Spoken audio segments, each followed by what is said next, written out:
Hi, I'm Dakota. I was a drug user for 12 years, but now I've been recovered for 5. Today, life is full of opportunities, and I am blessed more and more each day. I think that I have a really big heart. I really like spending time with people. I get the most out of my job.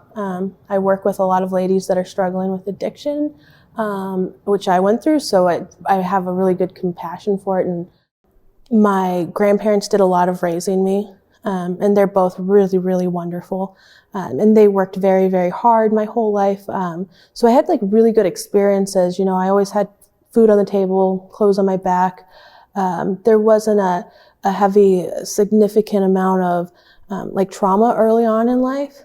But my mom was diagnosed with a mental health disorder.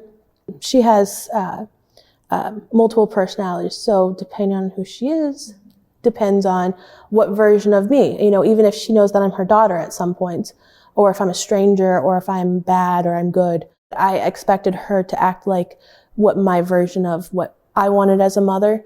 And so those things not getting fulfilled sometimes really, have left me challenged. Where maybe my family lacked, my grandparents picked back up. And it always felt like I was just kind of pulling on them. And I didn't really see how I was bringing anything to them. I wanted to be a part of something because what I was already a part of, family life dynamics and things like that, like none of those things really worked for me. So I wanted to be a part of something else.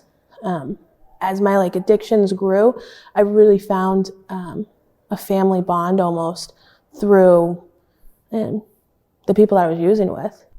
I tried heroin one day and went back the next day.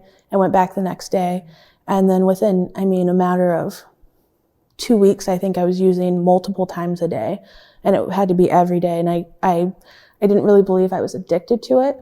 I didn't believe that I was really addicted to any drugs. I just kind of had it in my head that I just wanted them, until I could not use them. I got arrested and was in jail for over a weekend, and became really sick. It took some time of sobriety to understand that I was addicted well before heroin ever came into my life.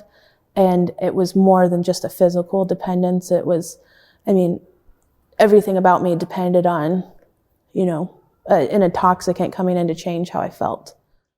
Drugs and alcohol weren't really my problem. I was my problem. Through my addiction, I figured that out. I figured out that there was something, whether you want to call it broken or messed up, whatever it is that you want to call what it leads us to addiction. That was there well before, pot was or drinking was or anything. I put myself in terrifying situations almost for a rush out of it, almost for a sense of feeling like I was living, And if I really valued myself, I wouldn't put myself in situations where I could have died or I could have been hurt or millions of different awful things could have happened. I went through alternative sentencing. I'm a firm believer that gives us opportunity to actually go in there and fix a problem rather than stick a Band-Aid on it and, say, okay, well, I can guarantee for the next year and a half this person won't reoffend because they're in prison. Whereas if we work on alternative sentencing and actually give people the help that they need, whether it's mental health, substance abuse, giving somebody, food and shelter and actually giving them the resources to go out there and get a job, take the classes that they need to take to get through whatever it is that's holding them back, and actually get back out there and be independent. That's really the key. I think that we limit ourselves more than anything else. So if we just take the first step, as I walked into, 180, the program that I went to, I didn't expect to finish it. I just was like, I'm going to do the best I can for as long as I can. And then all of a sudden, I really liked doing what I was doing. And then the next challenge came up in life. And then, it wasn't, okay, I got sober and I'm going to figure out how to, get married and have a kid and have a dog and have a house and do all those things at one time. I'm still working on life and still figuring things out. And it's all right to do it now. And it's a lot less scary now that I've figured out some other things. We are blessed with the opportunity to walk on this earth and to create things and to be a part of something bigger.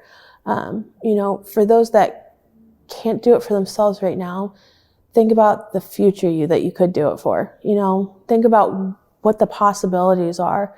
And sometimes that might just be that you can own a car again, or that you can get your driver's license back.